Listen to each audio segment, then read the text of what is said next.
ఈ గడ్డ మీద జరిగే సర్పంచ్ ఎన్నికలకు ప్రత్యేకత ఉంది. ఖచ్చితంగా ఎర్ర జెండా మరొకసారి గ్రామ పంచాయతీ మీద ఎగరాల్సిందే. ఈనాడు చాలా మంది ఈ ఊరు చరిత్ర తెలియనటువంటి వాళ్ళు, ఈ ఊరి అభివృద్ధి గురించి తెలియనటువంటి వాళ్ళు, ఎంత రక్తం బారింది ఈ గ్రామ అభివృద్ధి కోసం, ప్రజల పక్షాన నిలబడ్డందుకు ఎన్ని త్యాగాలు చేయాల్సి వచ్చింది, ఎన్ని నిర్బంధాలు అనుభవించాల్సి వచ్చింది తెలియనటువంటి వాళ్ళు ఈనాడు ఏమైనా చేయొచ్చు. ఇంతకుముందే చెప్పినట్టు ఎన్నికలంటే పండగ కాబట్టి, ఎన్నికలంటే వ్యాపారం కాబట్టి, ఎక్కడో అధికారంలో ఉన్నటువంటి వాళ్ళు రాష్ట్రంలో అధికారంలో ఉన్నారు, మనని ఇక్కడ గెలిపిస్తారు అధికార పవర్ తోటి అని చెప్పి భావించే వాళ్లకు ఎన్నికలు ఒక ఆట విడుపు కావచ్చు. కానీ ఎన్నికలు ఎంఎల్ పార్టీకి ఒక ప్రతిష్ట, ఎంఎల్ పార్టీకి అత్యంత ప్రతిష్టాత్మకమైనటువంటి ఎన్నికలు. ఈరోజు 4 ఇండ్లు వస్తే వాడు నా కార్యకర్త, వాడు నాకు ఓటేస్తాడా, ఇల్లు ఇచ్చినందుకు నా ఎమ్మడి తిరుగుతాడా లేదా, ఇల్లు ఇప్పించినందుకు నా వాటా ఎంత అని భావించే వాళ్ళు ఒక్కసారి ఇక్కడ ఉన్నటువంటి కాలనీలు చూడండి. అది సమితి ప్రెసిడెంట్ గా ఉన్నటువంటి పొదవ నరసయ్య గారు కానీ, ఎమ్మెల్యేగా ఉన్నటువంటి గుమ్మడి నరసయ్య గారు కానీ 25 ఇళ్ళు 30 ఇళ్ళు ఇస్తే వీళ్ళు మనోళ్ళ కాదా, వీళ్ళు అవతల పార్టీ కోటేస్తారా, వీళ్ళు మీటింగ్కి వస్తారా రారా అని చూడకుండా ఒక కాలనీని నిర్మాణం చేసి వాళ్ళందరికీ తరతమ తేడా లేకుండా గూడు కల్పించినటువంటి పార్టీ ఎంఎల్ పార్టీ. మీలాగా ఎక్కడ అమ్ముకోటల ఇళ్లను నా ఎమ్మడి తిరిగితే ఏమంటే మీ బాబు గారి జాగీరాది మీ జేబుల నుంచి తెచ్చిస్తారా?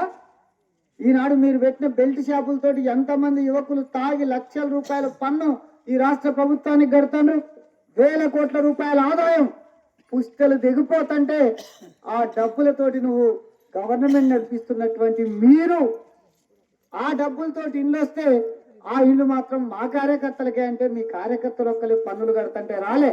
ఇక్కడ ప్రజలందరూ ఉప్పుతోటి 9 వస్తువుల మీద పన్ను కడతంటే ఆ పన్నులన్నీ కూడా ప్రభుత్వం ఖజానాకు పోతంటే అభివృద్ధి చేయాల్సిన మీరు పక్షపాతాన్ని అనుసరిస్తే ప్రజాప్రతినిధులంటే ఒకనాడు పొదవ నరసయ్య లేకపోతే ఎమ్మెల్యేగా గెలిచినటువంటి ఎమ్మెల్యే పార్టీ వాళ్ళు చేసినటువంటి అభివృద్ధి తప్ప మీరు చేస్తున్నటువంటి అభివృద్ధి లేదు. ఇంతకు ముందే ఎవరో ఒక కాంగ్రెస్ నాయకుడు మాట్లాడుతుంటే విన్నా నేను. గవర్నమెంట్ ఉంది, పైన ఎంపీ ఉన్నాడు, ఎమ్మెల్యే ఉంది, జిల్లా పరిషత్ చైర్మన్ ఉంది, కింది నుంచి మీద దాకా కాంగ్రెస్ పార్టీ వాళ్ళం ఉన్నాం, ఇక్కడ గెలిస్తే అభివృద్ధి చేస్తామని చెప్పి. నేను ఒకటే అడుగుతున్నా, మన పక్కనే మున్నేరు ప్రాజెక్టు ఉంది. ఓ 60 ఏళ్ల కళ, గార్ల మండలంలో ఉన్నటువంటి ప్రజలకు నీళ్లు అందించేటటువంటి ఒక ప్రాజెక్టు. ఎన్నడో టంగుటూరు అంజయ్య ముఖ్యమంత్రిగా ఉన్న కానుంచి ఒక చంద్రగిరి ప్రాజెక్టుగా ఈ ప్రాంతంలో మున్నేరు ప్రాజెక్టు ఉంది, కట్టాలి కట్టాలి అని చెప్పి ఎంతో మందిని కొట్లాడినాం, గొడవలు చేసినాం, అనేక మంది ముఖ్యమంత్రులు మారిండ్రు, ప్రాజెక్ట్ రాలే. కానీ నిన్న మే 17వ తేదీన ప్రాజెక్టు వచ్చింది, మున్నేరు ప్రాజెక్టు. 162 కోట్ల రూపాయలతోటి రేవంత్ రెడ్డి ప్రభుత్వం మున్నేరు ప్రాజెక్టు శాంక్షన్ చేసింది. కానీ నీళ్లు మాత్రం గార్ల మండలానికి రావట్లేదు. ఈ నీళ్లు ఎక్కడికి పోతున్నాయి? ఈ నీళ్లు అన్ని కూడా పెద్ద నాయకుడిగా మీరు పొగిడేటటువంటి పొంగులేటి శ్రీనివాసరావు రెడ్డి నియోజకవర్గానికి పోతున్నాయి, పాలేరు చెరువుకు పోతున్నాయి మన నీళ్లు. గోదావరి నీళ్లు గార్ల మండలానికి ఇవ్వటానికి మీకు చేతులు రాలేదు, బయ్యారం మండలానికి ఇవ్వటానికి మీకు చేతులు రాలేదు. బయ్యారం చెరువుకు వస్తాయి, గార్ల చెరువుకు వస్తాయని చెప్పినటువంటి మాటలన్నీ కూడా నీటి ముట్టలైనాయి. ఈనాడు నాగార్జున సాగర్ ప్రాజెక్టుకు, దాని నుంచి వచ్చేటటువంటి పాలేరు చెరువుకు కృష్ణా జలాలు వస్తాయి, కృష్ణా నీళ్లు వస్తాయి, నాగార్జున సాగర్ నీళ్లు వస్తాయి. ఆ నీళ్లు సరిపోక ఈనాడు మన బుద్ధారం పక్కన, మన పక్కన డోర్నకల్ పక్కన కట్టినటువంటి మరొక పెద్ద కాలువ ఏదైతే ఉందో, మన గోదావరి నీళ్లు భద్రాచలం కుమ్మరిగూడెం దగ్గర నుంచి గోదావరి నీళ్ళని కూడా మళ్ళీ పాలేరు చెరువుకు పోతున్నాయి. అంటే కృష్ణా నీళ్ళు సరిపోవట్లేదు, గోదావరి నీళ్ళు సరిపోవట్లేదు, మన బయ్యారం చెరువు నీళ్లు, మన మధ్యంత చెరువు నీళ్లు, పాకాలేరు నీళ్లు ఈడ కట్టగట్టి 1 ఎకరానికి కూడా ఇవ్వకుండా పాలేరుకు తీసుకుపోతుంటే మీరు ఈ గ్రామాన్ని అభివృద్ధి చేస్తారా? ప్రజల నోళ్లు కొట్టి ఇక్కడ ఉన్నటువంటి భూములన్నిటి కూడా బీడు భూములుగా మార్చి జల దోపిడీకి పాల్పడతాను మీరు.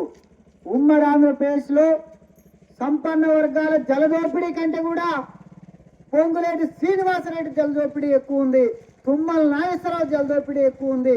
మీరు ఈ ప్రాంతంలో ఉన్నటువంటి ఆదివాసీ ప్రాంతానికి అన్యాయం చేస్తూ నీళ్ళన్నీ కూడా వైరాకు, మదిరకు, పాలేరుకు తీసిపోతుంటే గుడ్లప్పగించి చూసే మీరు వాళ్ళ ద్వారా ఇక్కడ అభివృద్ధి చేస్తారా?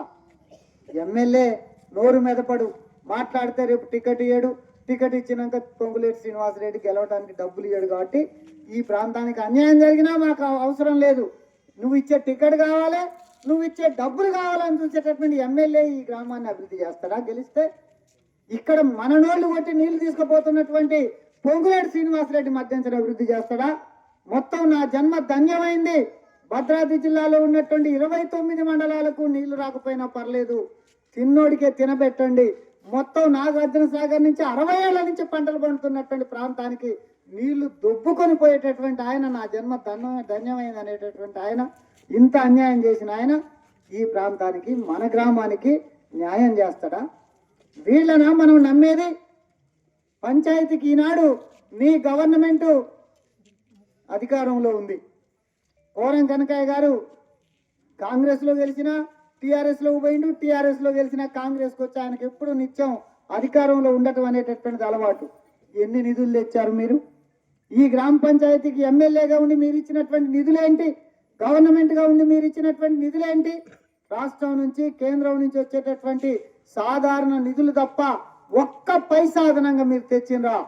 ఇక్కడ ఈ గ్రామ పంచాయతీలో కేంద్ర ప్రభుత్వం నుంచి వచ్చేటటువంటి తలకు నెలకు వచ్చే 162 రూపాయలు ఏవైతే ఉన్నాయో, ఇక్కడ ఉన్నటువంటి జనాభా ప్రకారం వచ్చే డబ్బుల్ని మిగతా 19 పంచాయతీల్లో బ్లీచింగ్ పౌడర్ల పేరుతోటి, లైట్ల పేరుతోటి 50 రూపాయలు అయితే లైట్కి 500 రూపాయలు రాసుకొని సర్పంచులందరూ కాజేస్తే, అధికార పార్టీ నేతలు కాజేస్తే, ఇక్కడ గెలిచినటువంటి ఎమ్మెల్యే పార్టీ, గార్ల మండలంలో ఏకైక ఎర్రజెండా పార్టీ ఎమ్మెల్యే పార్టీ, అందరూ కప్పల తక్కెళ్లాగా, ఊసర వెల్లుల్లాగా ఇందులో గెలిచి అందులో పోయినా నిజాయితీగా నిలబడ్డటువంటి ఎమ్మెల్యే పార్టీ సర్పంచ్ ఇక్కడ దాదాపు 12 లక్షల రూపాయలని ఈ గ్రామంలో ప్రభుత్వం, కేంద్ర ప్రభుత్వం నుంచి వచ్చేటటువంటి నిధులని దుర్వినియోగం కాకుండా, లైట్ల పేరుతోటో బ్లీచింగ్ పౌడర్ పేరుతోటో తినకుండా మిగతా పంచాయతీల లాగా సిమెంట్ రోడ్లు పోసి అభివృద్ధి చేసినటువంటి చరిత్ర ఎమ్మెల్యే పార్టీది. ఇంకా మిగతా 19 మంది ఎవరైనా చేసినా చెప్పండి గార్ల మండలంలో, అది ఎమ్మెల్యే పార్టీ చేసే అభివృద్ధి. ఇవాళ చాలా మందికి మా గవర్నమెంట్ ఉంది, ఏం చేస్తుంది నీ గవర్నమెంట్? నీ ఎమ్మెల్యే మాట్లాడు, నీ మంత్రి మాట్లాడు, అందిన కాడికి దోచుకునేవాళ్ళు. కొట్లాడేవాడు ఉండాల్సినటువంటి అవసరం ఉంది, మాట్లాడి అభివృద్ధి చేయాల్సినటువంటి అవసరం ఉంది. అది లేకుండా గులాంగిరి చేసేటటువంటి వాడు గెలిస్తే శతకోటి లింగాల్లో బోడిలింగం అవుతాడు తప్ప దానికి ఉండేటటువంటి ప్రత్యేకత ఏమీ లేదు. ఇది ఎమ్మెల్యే ఎన్నిక కాదు, ఇది ఎంపీ ఎన్నిక కాదు, ఇది మన గ్రామ పంచాయతీ పరిపాలనకు సంబంధించినటువంటి ఎన్నిక. నిత్యం పొద్దున్న లేచి ముఖం కడుక్కొని మన ముఖం ఎట్లుందో అని చూసుకునే అద్దం ఎట్లయితే ఉంటుందో గ్రామ పంచాయతీ అట్లాంటిది. మన ఊరికి, మన ఇంటి ముందుకి చెత్తబండి వస్తుందా రావట్లేదా? మన ఇంటి ముందు లైట్ వెలుగుతుందా లేదా? మన ఇంటి ముందు డ్రైనేజీ శుభ్రంగా ఉందా లేదా? మన వీధులు పరిశుభ్రంగా ఉన్నాయా లేవా? నల్లాలు మంచిగా వస్తున్నాయా లేవా? పరిపాలన సక్రమంగా ఉందా లేదా? ఎవరైనా చనిపోతే డెత్ సర్టిఫికేట్ ఇవ్వమంటే సెక్రటరీ 10,000 అడుగుతాడా, 20,000 అడుగుతాడా? న్యాయంగా పరిపాలన చేస్తాడా లేడా?